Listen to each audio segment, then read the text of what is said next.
Sallallahu ala Muhammad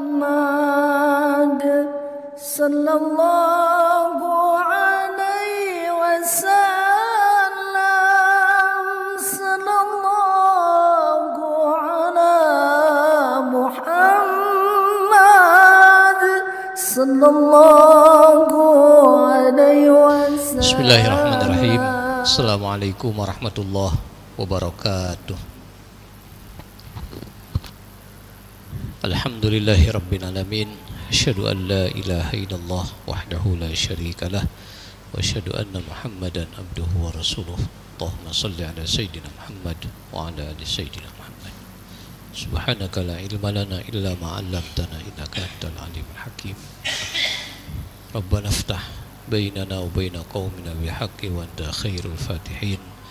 Rabbi zidni ilma warzuqni fahma birahmatika ya arhamar rahimin.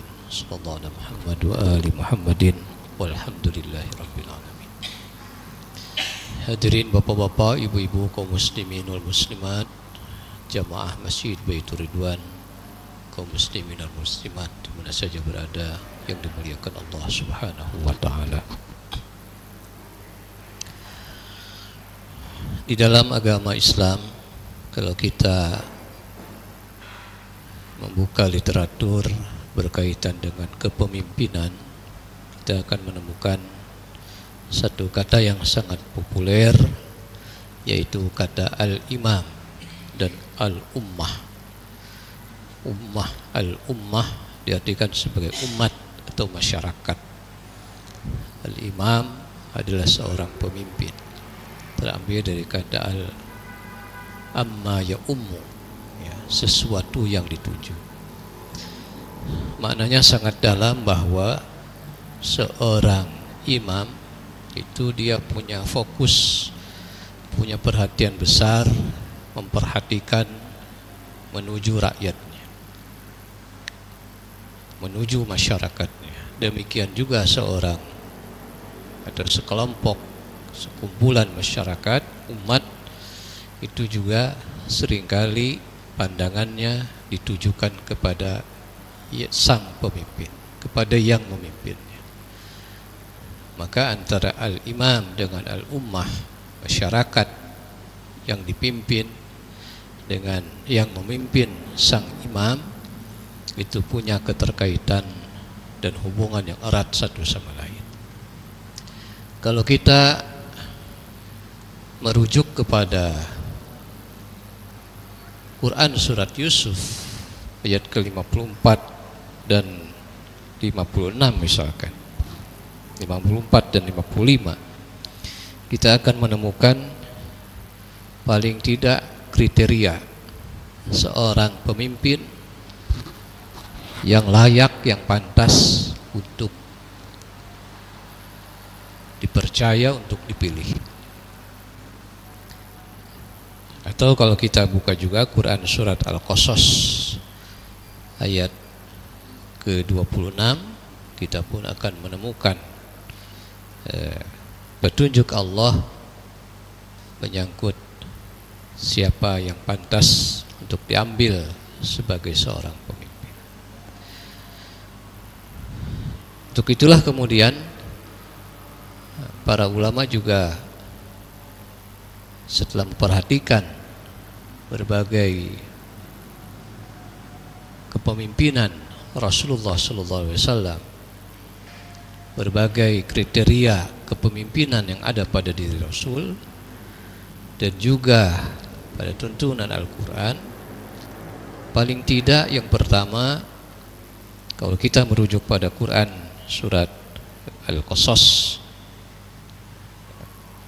pada ayat ke-26, Allah Subhanahu wa taala memberikan petunjuk.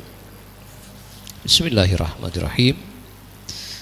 Inna khaira man ista'jartal qawiyul amin.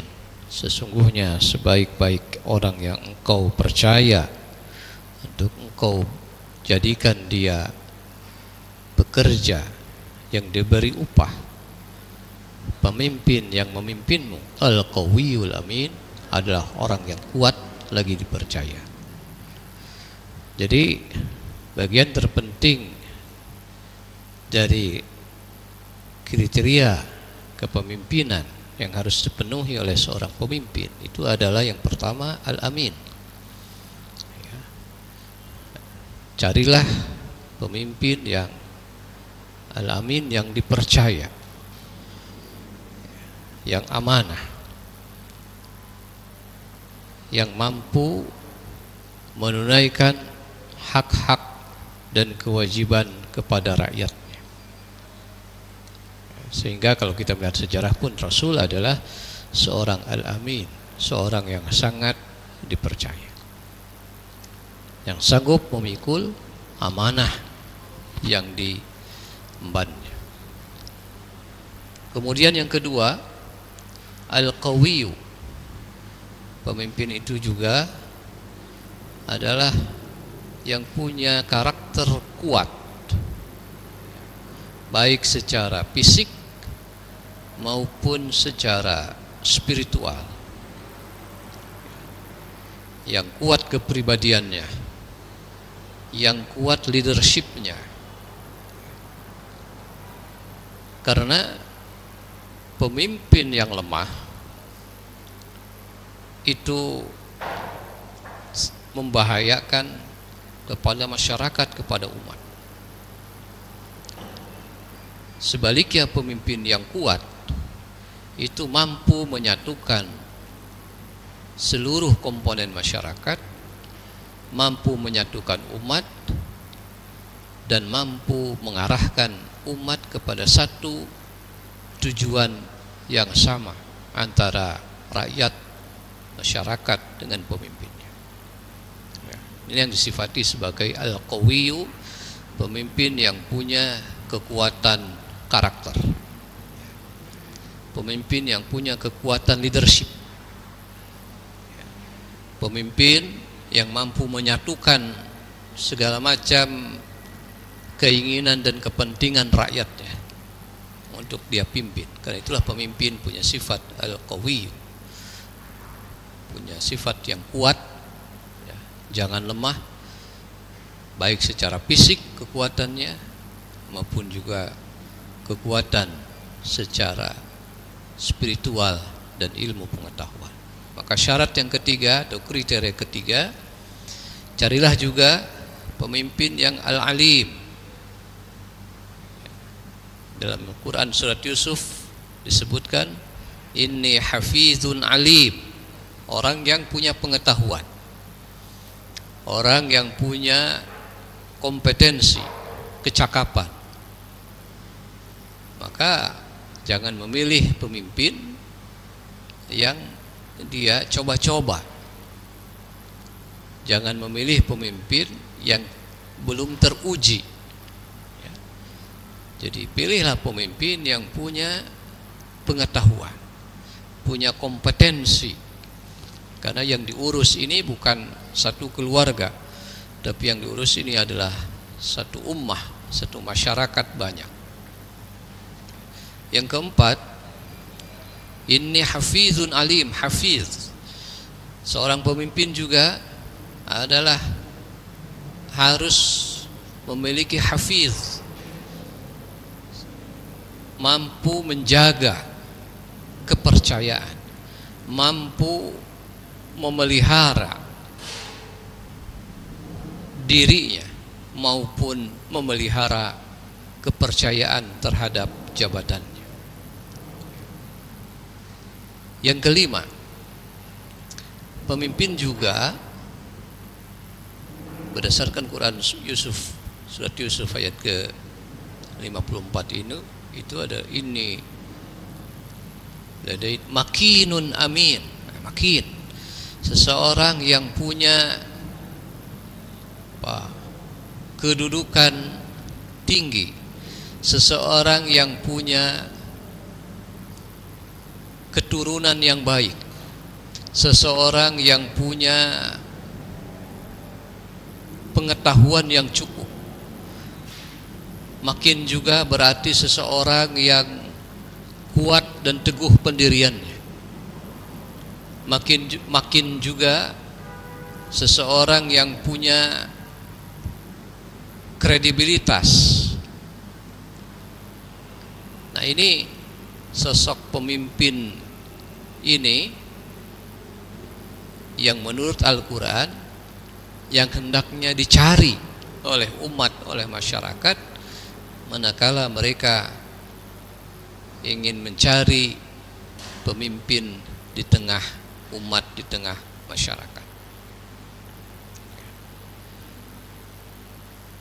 Dan kalau digabungkan dengan sifat yang melekat pada diri Rasul, yaitu siddiq, kejujuran, fatanah, kecerdasan, tabligh, komunikatif, artinya dia mampu menyelami, mampu merasakan apa yang menjadi kehendak, mampu menyerap aspirasi, apa yang menjadi keinginan masyarakat atau keinginan umat. Siddiq, tabligh, fatanah, cerdas, amanah, bisa dipercaya. Nah, inilah komponen atau kriteria pemimpin yang hendak dicari, sehingga umat tidak harus bingung, ya, tidak juga harus memilih, menyuarakan pilihannya, harus bertanya ke sana kemari. Jadi carilah, renungkanlah, bacalah siapa kira-kira al-imam atau pemimpin yang pemimpin itu memenuhi kriteria-kriteria, ya paling tidak yang mendekati kriteria-kriteria tersebut. Hadirin jamaah rahimakumullah, pemimpin yang dihasilkan, yang dipilih, itulah cermin daripada masyarakat. Sehingga disebutkan al-khulafa takunu yuwalli alaihi, para pemimpin itu adalah sebagaimana dia memegang kendali atas yang dipimpinnya. Pemimpin adalah cerminan daripada masyarakatnya. Karena itu marilah kita mencari pemimpin yang punya kredibilitas, yang punya kecakapan, yang kuat fisiknya, yang kuat kepribadiannya, yang kuat spiritualnya, yang makin, yang sudah mapan, karena dia berkedudukan tinggi. Kita juga membutuhkan pemimpin yang hafizun alim, yang mampu memecahkan persoalan-persoalan umat dengan pengetahuan yang dimilikinya, yang mampu memegang kendali kekuasaan dengan penuh amanah dan penuh bertanggung jawab kepada yang dipimpinnya. Kullukum ra'in wa kullukum mas'ulun an ra'iyatih. Setiap dari kita adalah pemimpin dan bertanggung jawab atas apa yang dipimpinnya. Mudah-mudahan lahirlah pemimpin-pemimpin yang terbaik di tengah umat, di tengah masyarakat ini, yang mampu menghadirkan dan membawa kepada kebaikan-kebaikan dunia, agama, dan menghadirkan keadilan, kesejahteraan untuk masyarakat, baik umat Islam maupun umat di luar Islam. Karena Islam, karena pemimpin hadir untuk memberikan kebahagiaan, mewujudkan kesejahteraan, keadilan untuk seluruh makhluk umat manusia apapun agamanya. Mari kita bermohon kepada Allah, semoga diberikan kekuatan hati kita, pikiran kita untuk memilih pemimpin-pemimpin yang terbaik, dan pemimpin itu senantiasa diberikan bimbingan, pertolongan dan bantuan oleh Allah, sehingga mereka memimpin dengan kepemimpinan yang baik, yang dicintai oleh rakyatnya, oleh umatnya, atas kebaikan-kebaikan kepemimpinannya. Barakallahu li wa lakum. Mudah-mudahan kita mampu menjalankannya. Wassalamualaikum warahmatullahi wabarakatuh.